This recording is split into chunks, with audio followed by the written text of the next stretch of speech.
Programme చేసిండు. అందుకే మీరు ఏమంత టైం దొరికినా కానీ వేరే ఆలోచన లేకుండా వేరే ఒక దృష్టి లేకుండా ఆడుకుంటా మంచి జాయిన్ చేసుకొని మీరు మంచిగా చదువుకొని పెద్ద పెద్ద చదువు చదువుకొని పెద్ద ఉద్యోగాలు చేసి మంచి పేరు సంపాదించుకొని పిల్లలందరూ చెడ్డ పెద్ద లేకపోతే గ్రామానికి మండలానికి మన డిస్టిక్ పిల్లలు చదువుకోక ఖాళీగా తిరిగిపోతున్నారు. ఎంతో పిల్లలు చాలా నష్టపడిపోతున్నారు. తల్లిదండ్రులు ఎంతో కష్టపడి చదివించి మా పిల్లలు బాగుపడాలని అని ఎంతో ఉద్దేశంతో మిమ్మల్ని కష్టపడి చదివించేందుకు పంపుతున్నారు. మీరు రోజుగా ఇప్పుడు మా పిల్లలుగా చాలా కష్టపడి చదువుకొని మంచి పేరు సంపాదించుకుంటారు. మంచి పేరు తెచ్చుకొని మంచి బుద్ధిమంతులైన మా పిల్లలాగా మీరు కూడా అందరూ అట్లనే చదువుకొని చాలా బాగుపడాలని మేము మీకు ప్రోగ్రాం చేశాము.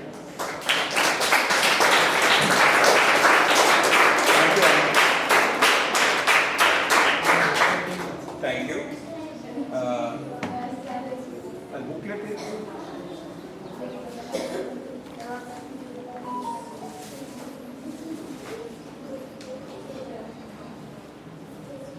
చెస్. సో ఇది మేము చెస్ బోర్డ్తో పాటు ఒక 20-25 పేజీల ఇది ఎట్లా ఆడాలనే బేసిక్ గైడ్లైన్స్ కూడా ఇచ్చేస్తున్నాం. మొదలు ఇంగ్లీష్లో పబ్లిష్ చేసినాం. చాలామంది తెలుగులో ఉంటే బాగుంటుంది కదా అంటే మొదట 5,000 ఇంగ్లీష్ అయిపోయాక తెలుగులో పబ్లిష్ చేసి తెలుగులో ఇస్తా అంటే ఇప్పుడు ఇంగ్లీష్ ఉంటే బాగుంటుంది అని అనుకుంటాం. సో ఇప్పుడు ఇక నెక్స్ట్ ఏం చేస్తాం అనుకుంటే కొన్ని తెలుగు కొన్ని ఇంగ్లీష్ ఇస్తాం. మేము ప్రతి 10 బోర్డులకు ఇవి ఒక 5-6 కాపీలు ఇస్తాం. మీరు 50 బోర్డులు ఏదో ఉంటే కనీసం ఒక 2 ఇవి టీచర్లు కూడా మీరు శ్రద్ధగా చదవండి. ఉత్తరంగా అర్థమవుతుంది. పెద్ద దీంట్లో రాకెట్ సైన్స్ కాదు, పిల్లలకు కూడా చాలా ఈజీ. అయితే ఎవరన్నా ఆట వచ్చిన వాళ్ళు కనుక ఉంటే ఒకసారి ఇనీషియల్గా స్టెప్స్ కనుక చూపించేది ఉంటే దాని తర్వాత ఇది ఈజీగా అర్థమవుతుంది. అయితే ఇప్పుడు కొన్ని స్కూళ్ళలో అసలు టీచర్లకు అసలే ఆట రాదనుకోండి, పిల్లలకు రాదు, మరి ఎట్లా అనుకున్నప్పుడు మేము దీనితో పాటు మా నెక్స్ట్ స్టెప్ ఏంటంటే ట్రైనింగ్ ద ట్రైనర్స్ అనేది ఒక ప్రోగ్రామ్ పెట్టుకున్నాం. ప్రతి హై స్కూల్ నుంచి ఖచ్చితంగా ఒక ఫిజికల్ ఎడ్యుకేషన్ టీచరు, తర్వాత ఏదో ఒక సబ్జెక్ట్ చెప్పే టీచర్ కొద్ది గొప్ప ఆసక్తి ఉన్న వాళ్ళు అనుకుంటే ఇద్దరిని కనీసం మేము ఎంపిక చేసుకొని హై స్కూల్ నుండి, ప్రైమరీ స్కూల్ నుంచి అయితే కనీసం ఒక టీచర్. అయితే ఇద్దరు అన్నప్పుడు ఇద్దరే ఉండాలని ఏం లేదు. ఇంట్రెస్ట్ ఉన్న వాళ్ళు అనుకుంటే 4 ఉంటే 4 కూడా మేము ట్రైనింగ్ ఇవ్వడానికి రెడీ ఉన్నాం. అది స్కూల్స్ రీఓపెన్ అయినాక సమ్మర్ తర్వాత చేస్తాము. సో ఇప్పుడు స్కూల్ ఎడ్యుకేషన్ కమిషనర్ గారు అన్ని డిఓ ఆఫీసులకు సర్క్యులర్ ఇష్యూ చేసినారు.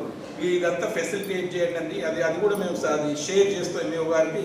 ఎంఏఓ గారు మీరు వాట్సాప్ గ్రూప్లలో ఉన్న వాళ్ళందరికీ కూడా షేర్ చేయండి. తర్వాత ఈ మధ్యన హిందూలో వచ్చిన ఆర్టికల్ కానీ ఈనాడులో వచ్చిన ఇవన్నీ కూడా మేము షేర్ చేస్తాం. సో చెస్ నెట్వర్క్ యొక్క బేసిక్ ఇనిషియల్ స్పిరిట్ ఏంటి, ఎట్లా చేస్తున్నారు అంతా కూడా దాని డీటెయిల్స్ అయితే మీకు తెలిసిన వాళ్ళకు కూడా చెప్పండి.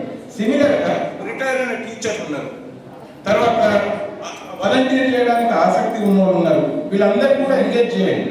చెస్ వస్తేనే వాలంటీర్ చేయాలని లేదు. ఇప్పుడు మీకు ఈ ప్రాంతంలో కొద్దిగా పట్టుకున్న వాళ్ళు, టీచర్లు తెలిసిన వాళ్ళు లేదంటే కనీసం ఫెసిలిటేట్ చేయవచ్చు, కోఆర్డినేట్ చేయొచ్చు.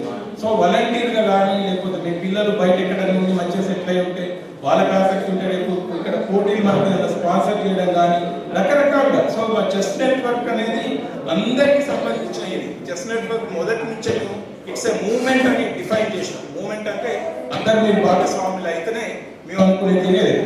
అయితే మేము దీంట్లో ఇక్కడ చాలా మందికి ఎన్నుకున్న పిల్లలకు కనిపిస్తలేదు కావచ్చు. మీ కింద let's spread the joy of chess అన్నాం. ఇప్పుడు పిల్లలు ఆటలు ఆడినప్పుడు ఎందుకు ఆడతారు? బాధపడకుండా కష్టపడుకుంటూ ఆడారు కదా. ఆటలు అనేది సంతోషం కొరకు ఆడతారు. ఈ ఆట కూడా అంతే. మీరు సెల్ ఫోన్ అనేది బానిస కావద్దు అనేది మా అభిమతమే, కానీ సెల్ ఫోన్ వాడొద్దు అనేది పూర్తిగా వాడొద్దు అంటే మేము వాడండి, కానీ మితంగా వాడండి. అయితే మితంగా వాడండి అంటే మీకు దాంట్లో అమితమైన ఆనందం వస్తే దానికి అడిక్ట్ అవుతుంది. అటువంటి ఆనందం ఏదైతే ఉన్నదో మీరు ఆటల ద్వారా, పాటల ద్వారా, వేరే వాటి ద్వారా కూడా వస్తుంది. కాబట్టి వాటికి పరిచయం చేయాలనే మా అభిమతం. సో ఈ ఆట ద్వారా మీకు చాలా సంతోషం వస్తుంది. ఆ సంతోషాన్ని 10 మందిని పంచండి అని కూడా అంటాను.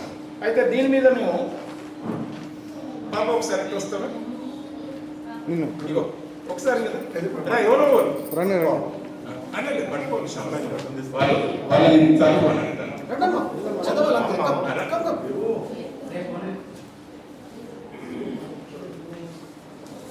అదే దాని మీద ఏమున్నది చదవము. ఇగో ఇది ఇది ఇది 3 ఇది కింది కన్నా అది బ్లాక్ దగ్గర కన్నా దగ్గర పెట్టు గట్టిగా గట్టిగానమ్మా. Chalo dost, Five chess points. Aadudam. Let's spread the joy of chess. Each one teach 10. అది కొద్దిగా మీకు వెనక ఉన్న వాళ్ళకి వినవట్లేదు అనుకుంటా, నేను మళ్ళీ ఒకసారి రిపీట్ చేస్తా. దీని మీద మేము 3 స్లోగన్లు రాసినాం. ఒకటి చలో దోస్త్ చెస్ ఆడదాం, అందరికీ తెలిసే విన్నారా? అంటే అది ఇంగ్లీషు తెలుగు అని మిక్స్ అయ్యలేదు. సో చలో దోస్త్ చెస్ ఆడదాం. తర్వాత let's spread the joy of chess, అది మా మిషన్ స్టేట్మెంట్. చెస్ వరకుది let's spread the joy of chess. ఎట్లా మేమేమంటున్నాం అంటే ఈచ్ వన్ టీచ్ 10. ప్రతి వాళ్ళు మీరు నేర్చుకోండి, 10 మందికి నేర్పండి. మీ ఇంట్లో మీ నాయనమ్మకో, మీ తమ్మునికో, విన్నారా, మీ వాడలో మీ తక్కువలకో, మీ వాడలో ఉన్న తాగుబోతుకు నేర్పండి. 4 రోజులు అయితే ఈ ఆట కలవాటు అయితే తాగుడు తగ్గుతుంది, విన్నారా? సో నేనేమంటా అంటే చలో దోస్త్ కనుక మీరంతా చెస్ ఆడదాం అన్నారు. మొత్తం జక్రాన్పల్లి మొత్తానికి వినవడాలి, విన్నారా? చలో దోస్త్, చలో దోస్త్